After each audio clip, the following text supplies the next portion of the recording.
Alrighty, folks, you know I'm feeling great on a Sunday morning because we're now 3-0 in our last 3 extra daily picks on my premium site. We're also 4-0 in our last 4 crowd pleaser teasers, 4-0 in our last 4 NBA tier package picks. And finally, folks, we are 7-0 in our last 7 NHL tier package plays. And the good news is we've got plays going off in all of those packages here today. And there is a way you can access all of those premium picks. I'll explain a little bit more about that in just a moment. But before we go ahead and move on, just want to take a quick time out and welcome you to our NBA free pick video here today. Actually, it's more of a basketball medley, if you will, because we're doing NBA and college basketball. So I guess it's welcome to my basketball free pick video here today for Sunday, March 24th, 2024. Happy Sunday to you. Hopefully you're having a great weekend. And of course, as always, hopefully you left the couch this weekend, because I'll tell you what, between Thursday and today, I haven't left the house much. I've been watching a lot of basketball. It's been a great tourney thus far. But anyway, if you're new to the channel, my name is Brock Page. I've been dishing out free sports picks right here on YouTube since 2016. And of course, you may be wondering what the difference is between what I do here on the free video and what I do on my premium site. Well, what I do here on the free video is I'll handicap the entire slate of games in any given sport, side, and total. And what I do on my premium page is, well, I actually share with you which one of these free picks on these videos that I actually like the best. And once again, folks, we are 3-0 in our last 3 extra daily picks, 4-0 in our last 4 crowd pleaser teasers, 4-0 in our last 4 NBA tier package picks. And finally, folks, we are 7-0 in our last 7 NHL tier package plays. And all those packages are included with your purchase of the Chairman membership. Chairman members get access to every single premium selection of mine, every single package, every single day for the next 30 days. And as an added bonus, you also get access to my Chairman podcast absolutely free. It's included with your purchase. The site is patreon.com/Brock Page. And I'll tell you what, I'll be honest with you, this is our second run at this video here today. You notice different background behind me. I'm normally in front of the big screen, but I got about 23 minutes into the video and it just stopped recording, cut off. Devastating emotional damage. So now it looks like we're in a library, but it's actually my basement. But anyway, we're going to go ahead and jump into some free content. We're starting off in the NBA. Pelicans, Pistons, 3 o'clock Eastern start time. New Orleans is -12, totals 214. And the Pels should be able to take care of business here today. They got the W in 8 out of their last 10. And they've done a real nice job against the point spread during that stretch. The Pels covered in 80% of those ball games. And when it comes to defensive play, well, the Pelicans have been very tough to shoot the long ball against. New Orleans has the lowest defensive three-point percentage in the entire NBA. They also like to bury you early. New Orleans is allowing fewer second-quarter points than any other roster in the league. Herbert Jones leads the active roster in steals per contest. Jonas Valanciunas, he has the most defensive boards. But I tell you, it ain't just defense in New Orleans this year. The Pels do a nice job getting on the scoreboard. New Orleans is a top 5 three-point shooting team. And, of course, a lot of that is thanks to guys like C.J. McCollum, who's drilling 41% of his attempts from three-land. Herbert Jones is also making 42% of his long balls. And they're facing a Detroit squad who lost their last 5 straight. I got to tell you, they really don't play much D. Detroit's giving up over 120 points a game on average, and they're just fouling entirely way too much. The Pistons are allowing more free throws a game than any other roster in the NBA. And even if the Pistons do show up here today defensively, which there's a good chance they won't, but if they do, it's going to be tough for them to put a complete game together because they've struggled on the offensive end of the court as well. They don't really do a whole lot right. They're making fewer three-pointers per game than any other roster in the NBA besides one. And out of 37 contests in the Little Caesars Arena, the Pistons lost all those ball games except for 7. Not great at home. Now, injury-wise, Gibson, Grimes, and Fontecchio, they are out. Cunningham and Duren are questionable. Meanwhile, for the Pels on the other side of things, Ingram and Daniels, they're still inactive. When it comes to the total, the Pels did see overs recently against the likes of Orlando, Portland, and Toronto. Meanwhile, Detroit has seen several overs recently themselves. Overs against the likes of Boston, Dallas, and Brooklyn. Give me the Pelicans, -12, over 214. All right, next game, Sixers, Clippers, 3:30 p.m. East. The LA Clippers are -10.5, unders 214 and a hook. And as good as the Clippers have been, well, they really don't cover all that well. Not a great covering team. They failed to cover in 7 out of their last 10. And they do have a losing record against the point spread at home. And even though there's really not a ton to nitpick when it comes to LA, they have had some problems rebounding on offense. They're currently in the bottom 5 in the West in home offensive boards. Now, when it comes to defensive play, the Clippers really tend to break down late. They're actually giving up a bunch of points in the final 12 minutes. The Clips ranked 24th in the league in fourth quarter points allowed. And they're taking on a Sixers team who will, I get it, they're not an offensive juggernaut right now, especially without Embiid. But I'll tell you, if you put them to the line, they're going to capitalize. They're going to make you pay. The Sixers are draining more free throws a game than any other roster in basketball. Buddy Hield, he's knocking down over 92% of his attempts from the foul line with the Sixers, 40% shooting from three land. And speaking of offensive production, Tyrese Maxey leads the active roster in points per game. Now, when it comes to defensive play, the Sixers do tend to hunker down in the second half. They're actually allowing fewer third-quarter points than any other roster besides one. When it comes to the injury list, Lowry, Covington, Embiid, Melton, and Jones, they are all out for the Sixers. Tucker and Powell are day-to-day for the Clips. And when it comes to the total, LA saw unders recently against the likes of Atlanta, New Orleans, and Milwaukee. They're also 20-13 of the under in the Crypt. Now, Philadelphia, on the other side, they saw unders in their last 8 straight themselves. Give me the Sixers plus 10.5, under 214 and a hook. All right, next ball game, Cavaliers Heat, 6 o'clock Eastern start time. Miami's -5, totals 203. And despite being favored by a couple of buckets here, Miami's not played well over the past couple of weeks. They actually took the loss in 6 out of their last 9, and they failed to cover in all of those contests except for 3. And speaking of the number, this is one of the worst home covering teams in basketball. Miami's just 12-21 against the spread in their own building this year. Good for just 36% in that particular category. And most of that failure is due to some really poor offensive production. Miami's making fewer field goals a game than any other roster besides one. And the Heat, they can't score points late. They're second to last in fourth quarter scoring. And that's certainly bad news for Miami fans because Cleveland plays a lot of really good defense. As a matter of fact, the Cavs are in the top 3 in the East in field goals allowed per game.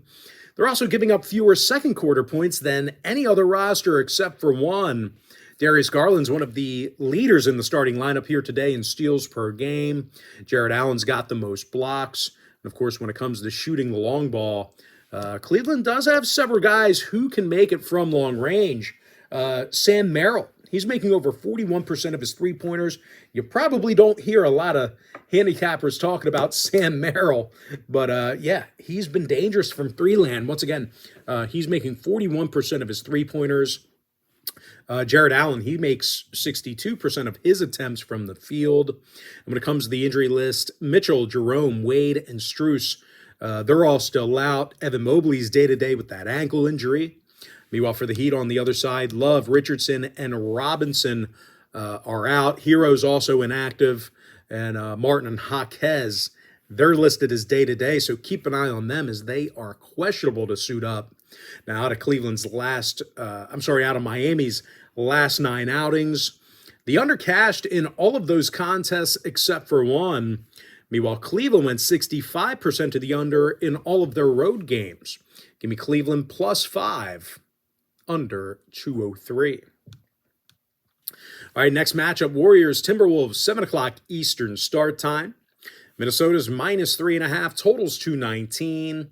And even though the T-Wolves have the better record, they've got a couple key components on the injury list here today. Definitely troubling if you're looking to fire on the Timberwolves. Rudy Gobert and Anthony Edwards both listed as questionable, so you're going to want to keep an eye on them. Meanwhile, Karl Anthony Towns and Jalen Clark, they're still inactive, so they're out of the lineup. And even though the T-Wolves have been tough to score points against, don't get me wrong, this is a great defensive team. But they've actually been lackluster in covering the point spread. They've done a lackluster job in covering. They're just 9-14 against the number in their in-conference home games. And a lot of that shittiness is due to poor offensive production. The T-Wolves they're a bottom 5 point producing team at home in the West. And unfortunately for them, the Warriors do tend to tighten things up defensively when they travel. You think of Warriors, you think of a lot of offense, a lot of three-pointers, but the Warriors do play some pretty good D on the road. Chris Paul leads the active roster in steals per game. Draymond Green averages the most defensive boards. But even if the Warriors do struggle defensively here today, they're built for a track meet offensively. Golden State is the second highest road scoring team in the entire NBA. And even in the rare instance they miss a shot or two, well, they tend to get it right back. They currently lead the entire NBA in offensive boards per game away from home.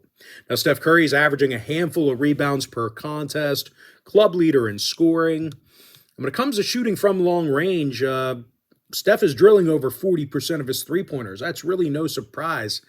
He is averaging over a dozen attempts per game, so a lot of effectiveness out of Curry, with that deep ball still. And Klay Thompson, I get it. He's in that limited kind of hybrid role. Some days he starts, some days he comes off the bench. Well, Klay is still second on the roster with 17 points a game, so they're still getting production out of him, although everybody was shitting on him earlier in the year. Now, injury-wise, the Warriors are mostly healthy at the moment. No significant scratches. Meanwhile, for Minnesota, once again, Gobert and Edwards are questionable. Towns and Clark are still out. When it comes to the total, 5 out of Minnesota's last 9 ball games got over the total. And out of their last 10 gatherings with Golden State, the over cashed in 60% of those contests. So if you're into historical trends, plenty of overs to go around. Now, the Warriors saw overs in 5 out of their last 8 themselves. Give me Golden State +3.5, over 219. Next game, Thunder Bucks, 7 o'clock East. Milwaukee's -3, totals 231. And despite being favored in this one, I'm a little bit concerned about the Bucks' defensive effort. They're in the bottom 10 in points allowed per game at home, and they're going up against the best three-point shooting team in the game in OKC. These guys are making nearly 40% of their three-pointers as a team, and they got a slew of guys who shoot it well. We'll get to that in just a second. OKC's currently the most efficient free throw shooting team in the game as well. Shai Gilgeous-Alexander, he's making over 87% of his attempts from the foul line, 30 points a game he's averaging as well. And once again, when it comes to shooting the three ball, get a pen and paper ready because this is a long list. Hayward, 53% from three land. Wiggins, 49%. Jalen Williams, 44%. Waters, 42%. Wallace, 41%. Dort, Joe, and Kenrick Williams, all 40% on the dot. This is a sharp shooting team from long range. And out of 23 games against Eastern Conference opponents, OKC's been dominant. They've done a nice job. They've gone 18-5 during that time frame. And unfortunately for the Bucks, they tend to break down defensively late in games. Milwaukee's allowing more fourth quarter points than any other roster except for one. Now, when it comes to the total, couple of conflicting factors that make this one tough to pick for the Bucks. Well, no surprise here. They saw overs in their last 3 straight, 5-2 to the over in their last 7. But for OKC on the other side of things, a little bit different story. OKC saw unders in 7 out of their last 10 themselves. And the Thunder, they also rank 3rd in the league in defensive field goal percentage. A lot of folks probably don't know that, but they play some pretty stingy D in certain spots. So if you want to see whether I'm pounding the over or the under in this one, this game is being featured as my chairman package pick on my premium site. Once again, that's that all-inclusive package. So not only are you going to get access to that chairman pick for the next 30 days, you're actually going to get access to every single premium selection I put out every single day for the next 30 days. Chairman podcast access as well. But as far as making a free play is concerned, give me Oklahoma City plus 3.5. All right, next game. I think this is our next and final NBA game, right, on the slate? Yes. Next and final NBA breakdown on the slate. Going to be in that Pacers-Lakers game. That'll be a 10 o'clock Eastern start time. The Lakers are minus 3.5. Total's 242. And I'll tell you, I'm just not sure the Pacers are going to be good enough defensively in this one. They're already allowing 121 points a night. And they're going to have to slow down a Laker club who has little problems getting to the basket. LA's making 50% of their field goals as a team. They're in the top 3 in the NBA in that particular category. Anthony Davis makes over 55% of his attempts from the field. D'Angelo Russell drills 42% of his 3 balls. And speaking of three-pointers, a lot of folks probably don't know this, but the Lakers are a top 10 three-point shooting team. When you think of these guys, you think of them kind of lumbering down the court, driving to the lane. But you know what? These guys, they're dangerous shooting that long ball as well. They can beat you long. And once again, they're facing a Pacer organization who plays little to no defense. I mean, we're talking about a team, even if they get like 5 more stops a game, you're thinking these guys might be elite. But no, that is not the case. Indy's 29th out of 30 in defensive field goal percentage. 30 teams in the NBA. These guys are 29th in defensive field goal percentage. They're just letting anybody through. Anybody can shoot. Anybody can drive. It's as if they're not even there. They're also putting more shooters to the foul line a game than any other team in the association. So undisciplined, fouling a lot. It's kind of a mess on the defensive end of the court for these guys. Now, injury-wise, James Johnson is questionable for the Pacers. LeBron James, day-to-day for the Lakers. LA saw overs in 7 out of their last 10. They're also 14-10 of the over in their out-of-conference ball games. Give me the Lakers minus 3.5, over 242. With that, folks, we're going to jump into our college basketball segment. And yes, we're going to cover the entire slate. This is like at the point when I originally recorded this video in front of the big screen where we cut out my whatever. It's not even worth getting into. But let's get into the free content. Colorado, Marquette, 12:10 Eastern tip-off in the Gainbridge Fieldhouse in Indy. Speaking of the Pacers, that is their home court. But they're not there today. It's Colorado, Marquette, 12:10 p.m. East. Marquette's minus 4, totals 149. And speaking of that total, well, Marquette saw unders in 3 out of their last 4 ball games. Unders against the likes of Kansas, Yukon, and Villanova. And out of 7 total neutral site games this year, the Golden Eagles saw the undercash in all of those contests except for 2. Meanwhile, for Colorado on the other side, similar story there as well. They've gone 6-2 to the under in their neutral site contests this year themselves. And when it comes to defensive play, both teams doing a nice job keeping their opponents in check. Colorado's a top 10 defensive rebounding team. Meanwhile, Marquette really tends to shut things down defensively in the second half. Now, as far as selecting a winner in this one, this game is being featured as my college basketball tier package pick on my premium site. But as far as making a free pick is concerned, give me the under 149. All right, next contest, Utah State taking on Purdue, 2:40 p.m. East. Purdue's the 12-point favorite. Total's 149.5. And even though the Boilermakers are a really good team, not going to take that away from them, they don't cover the number all that well. It's not a great covering team. Purdue failed to cover in 7 out of their last 10. And I'll tell you, I think this number is just a little bit too high for them. 2 out of their top 4 scorers, they're shooting just 42% or less from the field. So they're like volume guys. Like, you got to get them a lot of shots, a lot of attempts, or they're going to be ineffective. And I'll tell you, when you face a team like Utah State, you better strap it up because these guys do have some scores. Great Osabor. He scores over 17.5 points a game, and he's making 58% of his field goals. Meanwhile, Darius Brown, he averages a dozen points a game himself, and he's drilling 40% of his long balls. And those are just a couple of players I'm listing here. As a team, as a full roster, Utah State ranks 6th in the entire country in offensive field goal percentage. This is a team who does not miss. Now, more recently, these guys garnered outright victories over the likes of TCU, New Mexico, and Colorado State. They actually got the W in 8 out of their last 10 ball games. Now, total-wise, I do expect some scoring in this one. Should be a fun game and an exciting one. The Aggies saw overs in their last 5 straight, 70% to the over in their last 10. Meanwhile, Purdue on the other side, they saw overs in 6 out of their last 10 themselves.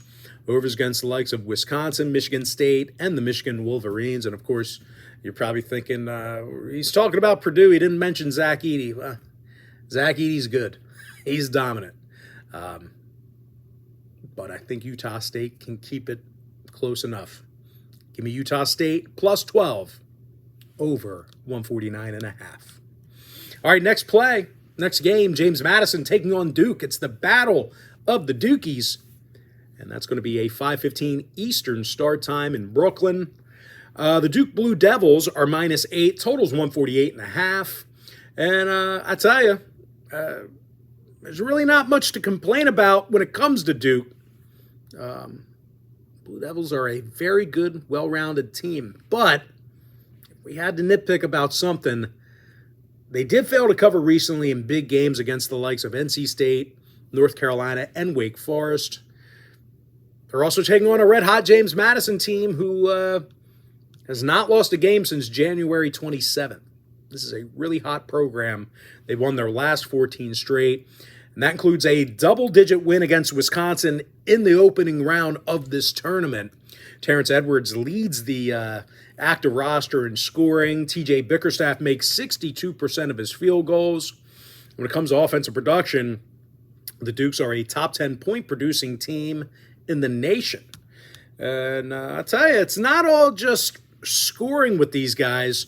JMU does play, they tend to play a little defense as well. JMU's in the top 5 in the country in guarding the three-pointer.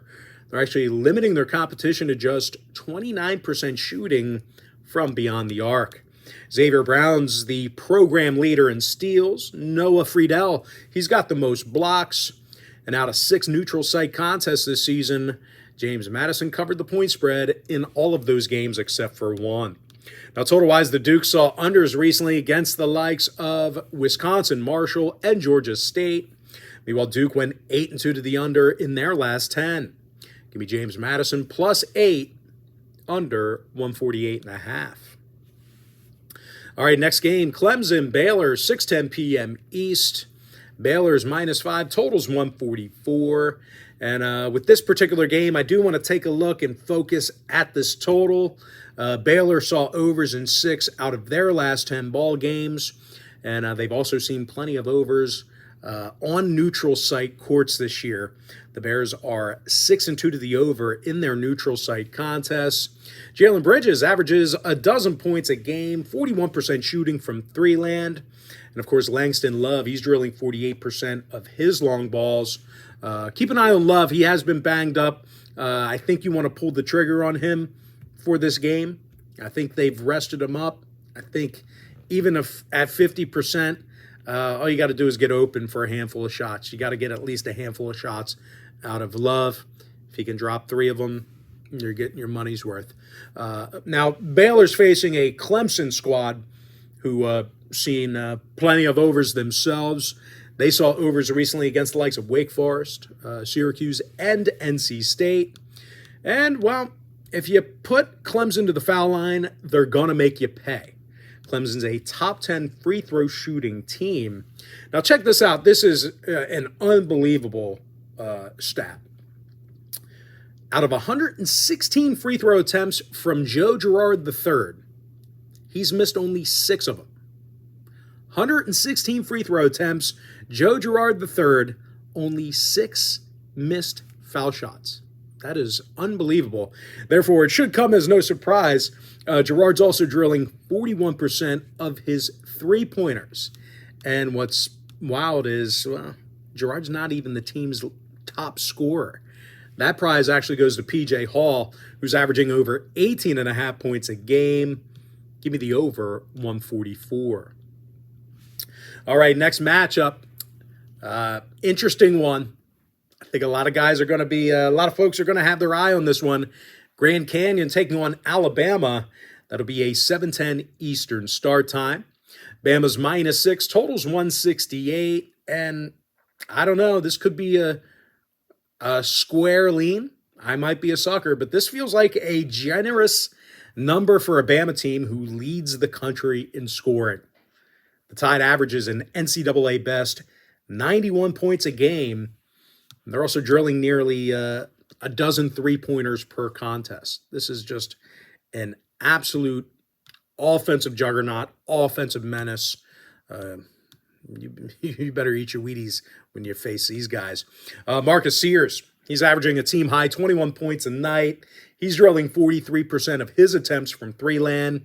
Latrell Wrightsell, he knocks down 44% of his attempts from beyond the arc as well. And even in the rare instance, Bama misses a shot, well, they do tend to get it right back. The Tide's a top 25 offensive rebounding team. And listen, I really can't discredit Grand Canyon, right?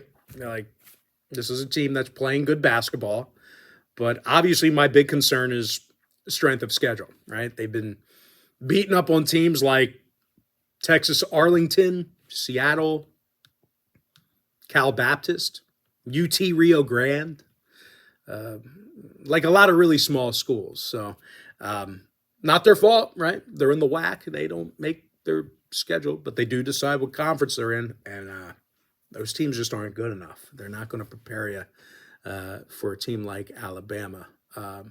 Now, when it comes to shooting the three ball, 3 out of Grand Canyon's top 4 scorers, they don't shoot over 33% from three-land, so there's another kind of iffy thing there. Total-wise, the Lopes did see their last 3 straight get over the total, 6-3 to the over in their last 9. And out of 6 neutral site contests this year, the Lopes saw the over cash in all of those games except for 1.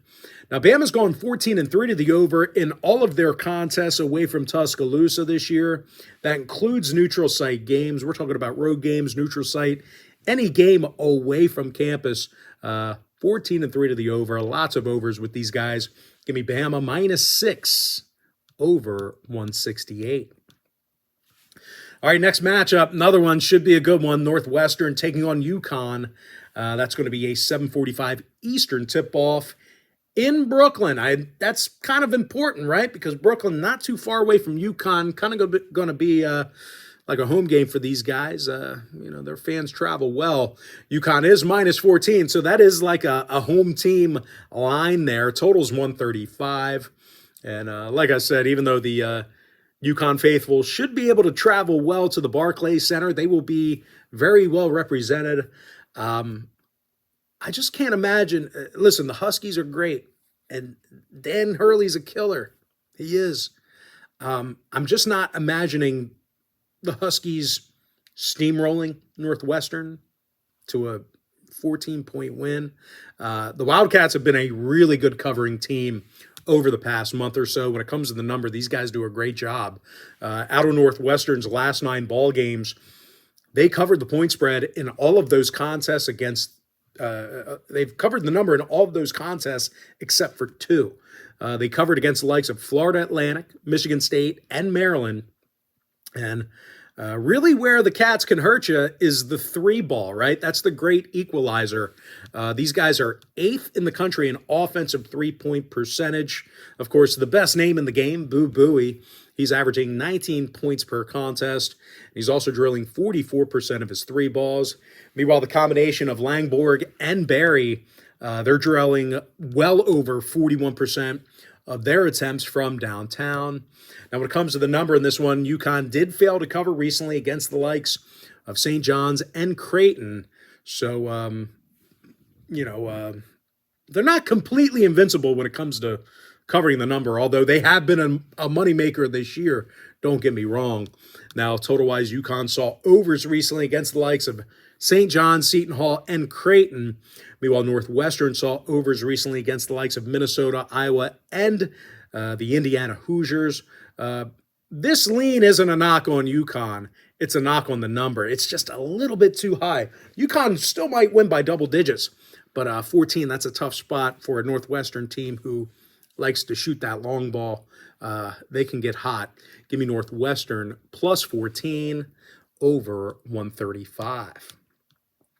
All right, next contest. Is this our final one in college basketball? No, it's not. We got a couple more. Next game, Texas A&M, Houston, 8:30 Eastern tip-off in Memphis. Houston's minus 9.5. Total's 134 and a hook. And I'll tell you, the Cougs have been pretty dominant this season. They're allowing only 56 points a game, which is the best in NCAA right now. It's the best in the entire nation. And I'll tell you, it should come as no surprise. The Cougs are allowing fewer made field goals a game than any other team in the country. They're actually limiting their opponents to just 37% shooting from the field. Jamal Shedd's got 78 steals on this season. Javier Francis, he's got the most blocks. And that's certainly a bad formula for Aggie fans because Texas A&M is the worst shooting team remaining in the tournament. A&M actually ranks in the bottom 15 in the nation in offensive field goal percentage. Incredibly inaccurate, not very efficient, and even worse than that, A&M's in the bottom 5 in the country in shooting the 3 ball as well. I think they're making only like 28%, 29% of their 3-pointers. Leading scorer Will Taylor, he's making just 37% of his field goals. And Tyrese Radford, he shoots only 27% from 3-land. Radford's the second on the roster in points. So once again, this is another one of those teams. These guys need volume, right? They got to take all the shots or you're not going to get point production.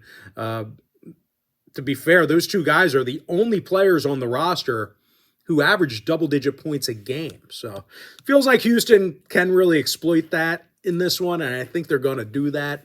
Now, total-wise, Houston saw unders in 6 out of their last 8. Unders against the likes of Iowa State, TCU, and Kansas. Give me Houston minus 9.5, under 134 and a hook. All right, next game, Yale, San Diego State, 9:40 p.m. East. San Diego State's minus 5, totals 129. And I'll tell you, the Aztecs have made it real tough for opponents to score against them.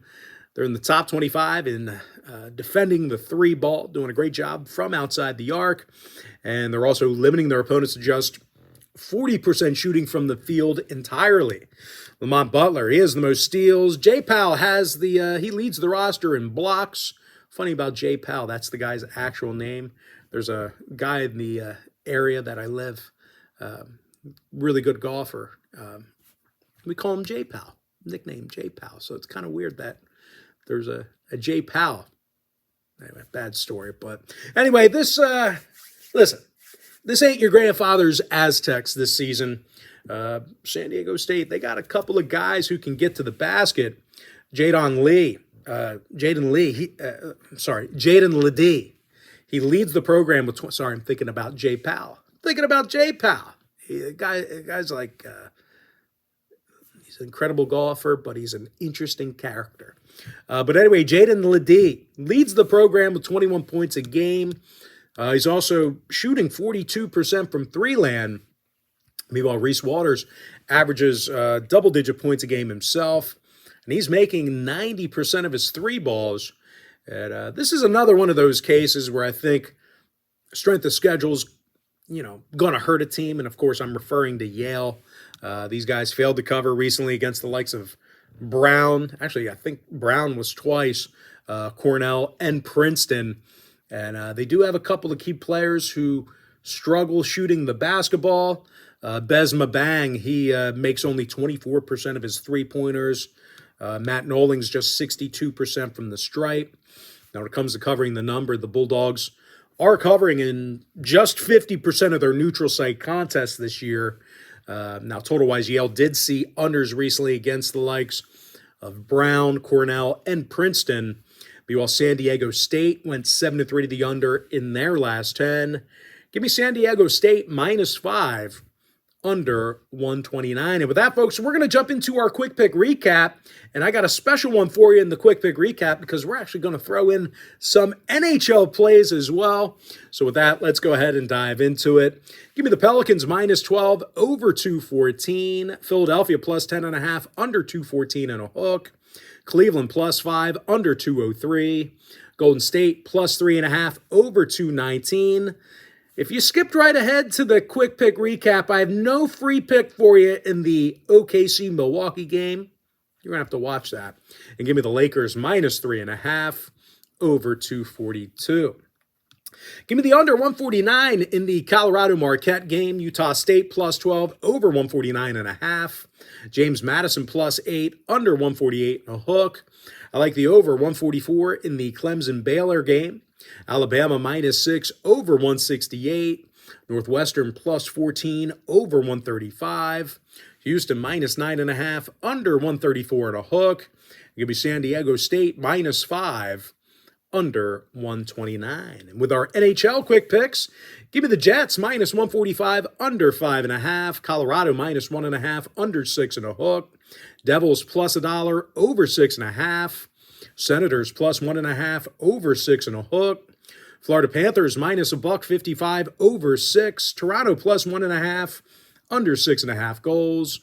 Dallas -1.5, over 6 and a hook. Tampa Bay Lightning -1.5, over 6.5. Buffalo Sabres +$1, under 6 and a hook. And give me the Kraken -155, under 6. With that, folks, that's going to do it for me. Don't forget to check me out on my premium site. Now, if you do end up getting a membership here today on patreon.com/BrockPage, just a friendly reminder, you're going to get access to that membership every single day for the next 30 days. And as an added bonus, you're also going to get access to all of my cheaper memberships absolutely free. They're going to be included with your purchase. That's why I was telling folks that Chairman membership, it's a full access, all-inclusive package. Gives you access to every single premium selection of mine, every single package, every single day for the next 30 days. And as an added bonus, you also get access to my Chairman podcast absolutely free. It's included with your purchase. But most importantly, guys, got to thank you for joining me right here in the free video. Really hope you enjoyed all this great free content, all this great free information. With that said, folks, happy Sunday to you. Best of luck to you. And I look forward to seeing you later on today on my premium site at patreon.com/BrockPage.